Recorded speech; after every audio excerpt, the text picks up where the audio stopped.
Evening everyone, welcome to Grandma's Handbag, the outdoors background hum low light edition of the vinyl tag for 2018. Cheers to you all.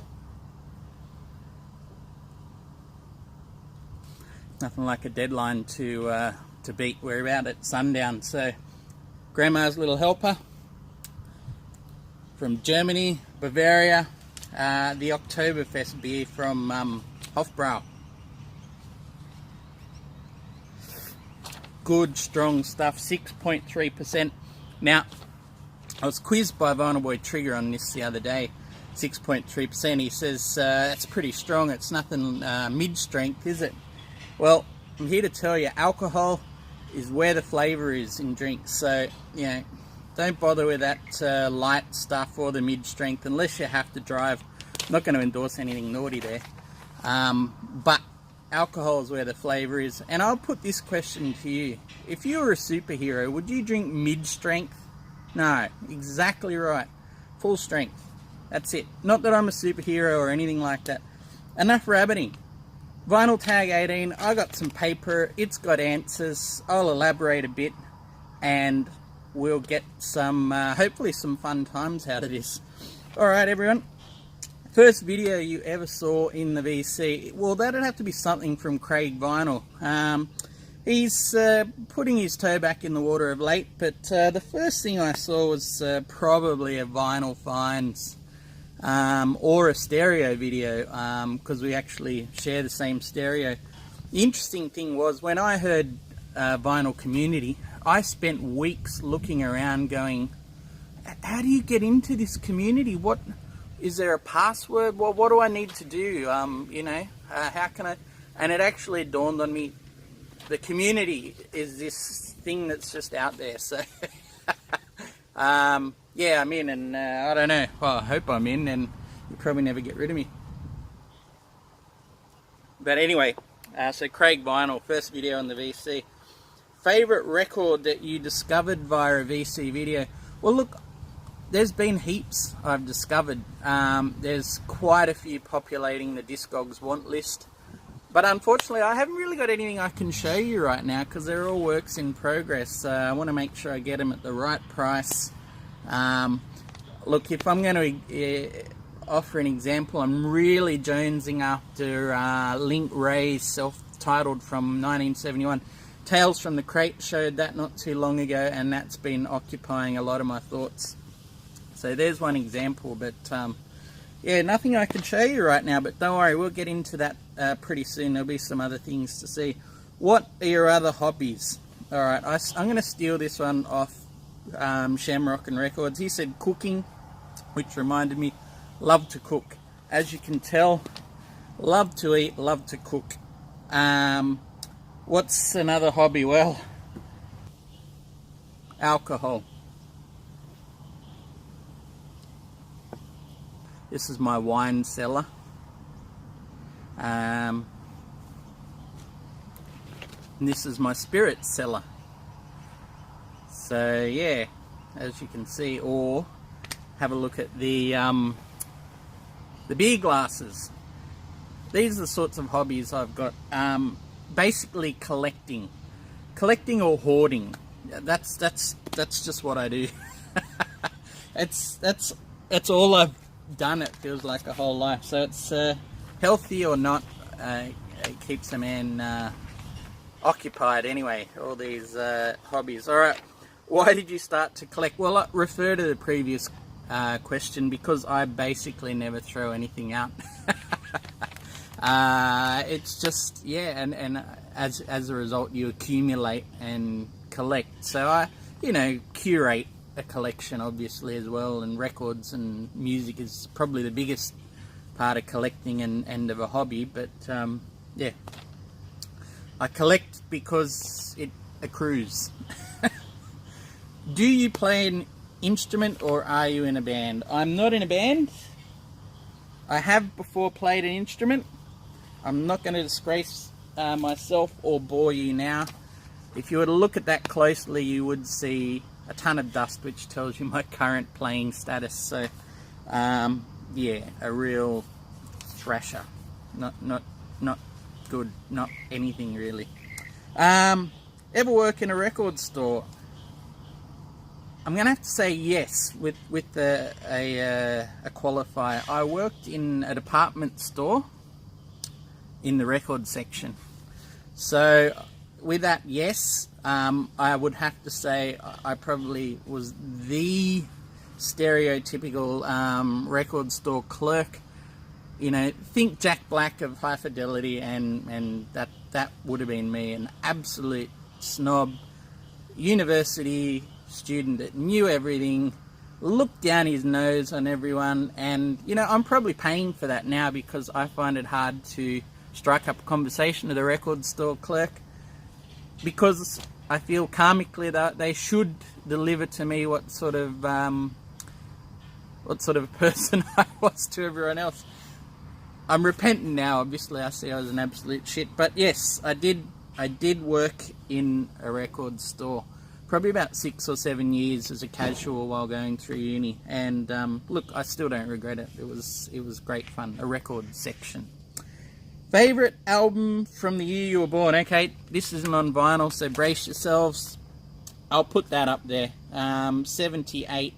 There wasn't a huge amount of stuff in the mainstream rock charts. Punk had burnt out, but post-punk was just getting started, and Magazine with Real Life is about as good as it gets for me. What classic record have you never heard? Alright, it's King Crimson, In the Court of the Crimson King. I know, I don't know how it slipped me. I kind of do know how. I know I could get on YouTube or somewhere right now and stream it, but I don't stream, more or less, unless it's on YouTube. And secondly, I actually kind of prefer having a physical copy to go and listen to in one piece, if it's a CD or a vinyl record. So that's why I haven't heard it, and I'm ashamed to say that, but I will remedy that. Maybe that's 2018, the year for remedying In the Court of the Crimson King. Alright, show a guilty pleasure record. Now, I've heard people saying they don't believe in a guilty pleasure because you like what you like.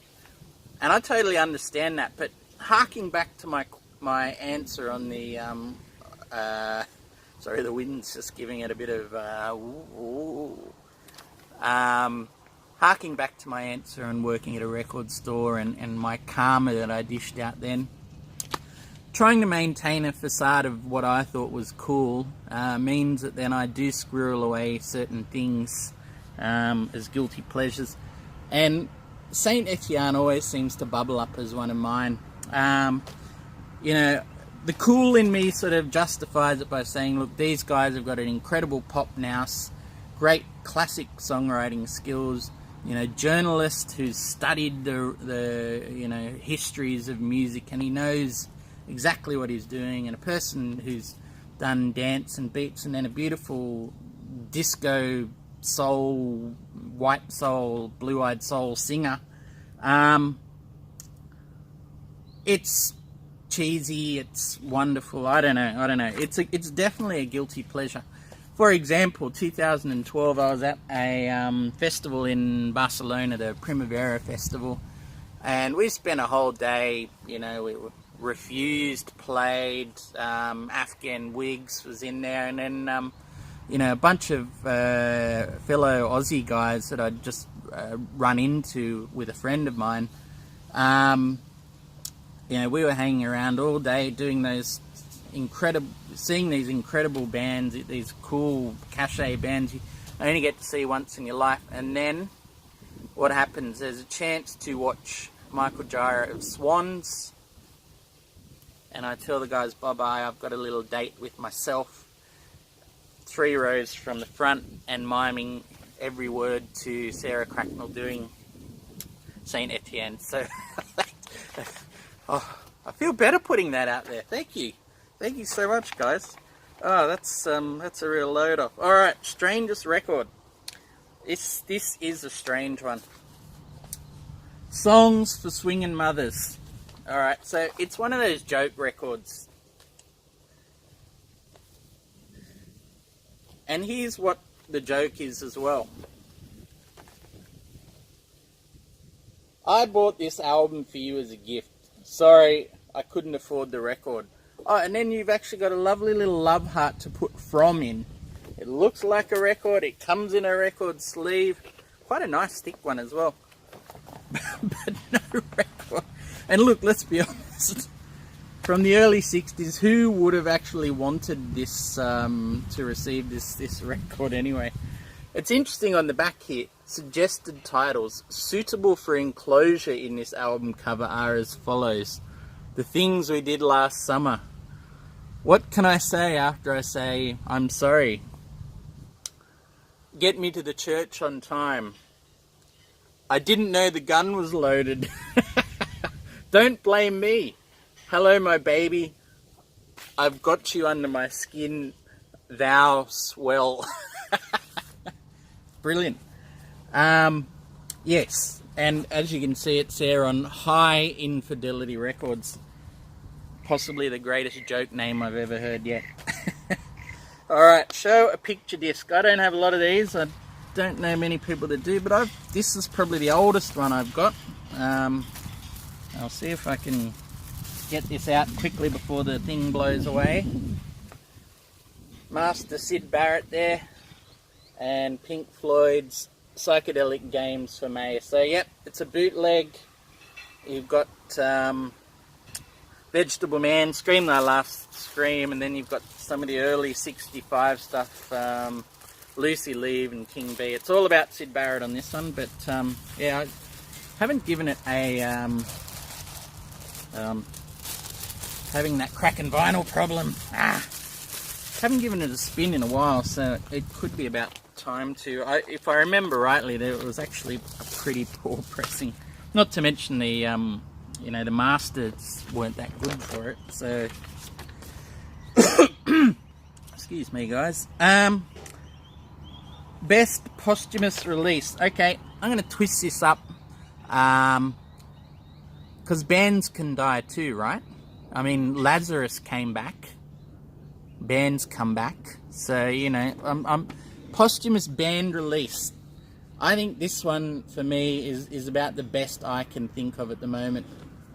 Spaceman 3, Recurring, 1991. Remembering this was released in 91, they had basically split up by 1990. And by the time this was recorded, each band member, Jay Spaceman, had his songs on one side. Pete Kemba, Sonic Boom, had his songs on the other side. 5 each from memory, and the one track they collaborated on was a cover of Mudhoney's When Tomorrow Hits. So, posthumous release.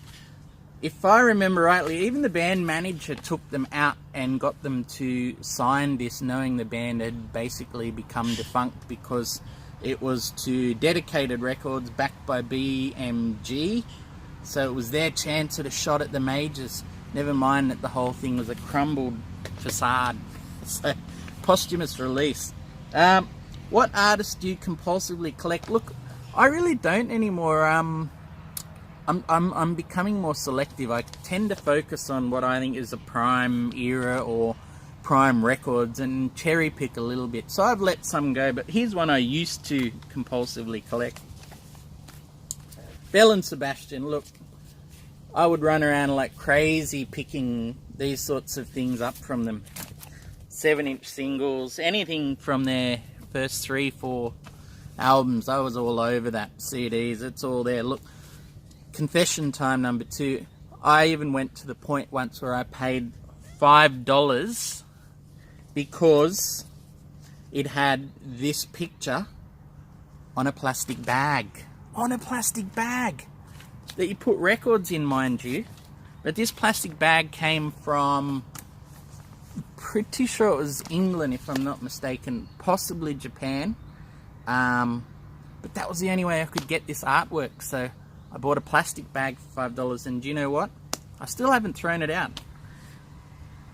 And I couldn't even find it for today, which is what you'd expect of a collector hoarder, wouldn't you?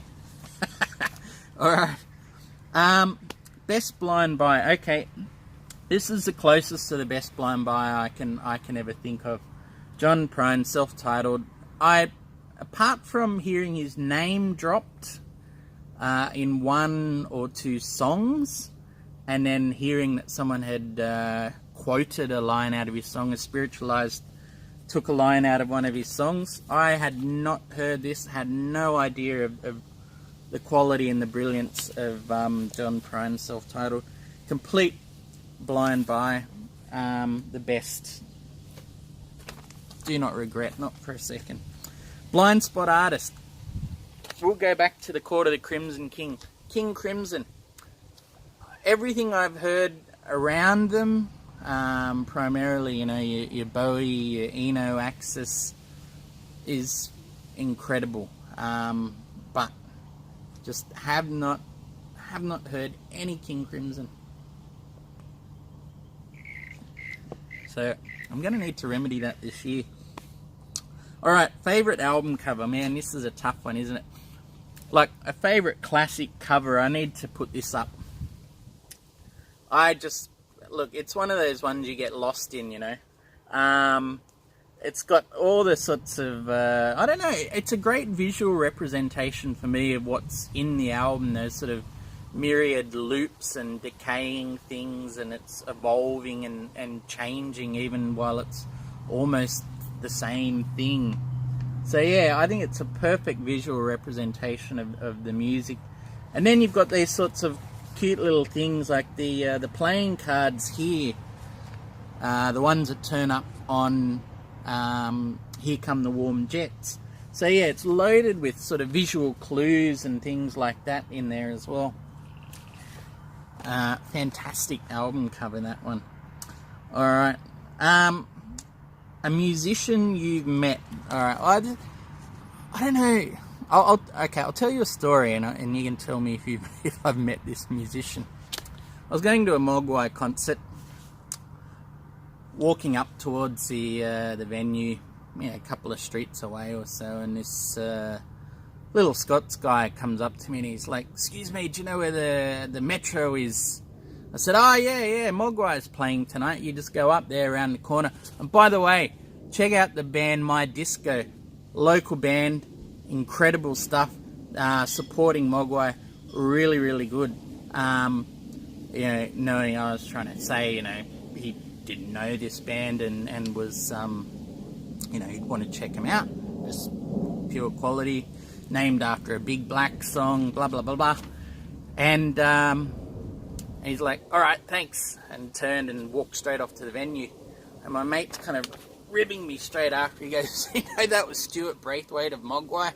He just rubbed it on about the support band. You know, he friggin' picked that support band. I think he knows how good they are." I was like, "You're kidding me! I can't believe it."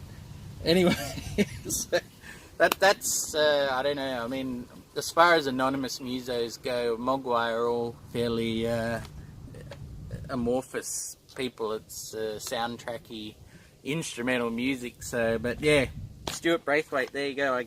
If I met him, I'm not sure, but I encountered him. Show a record with sentimental value. Okay, it's not a record; it's a tape.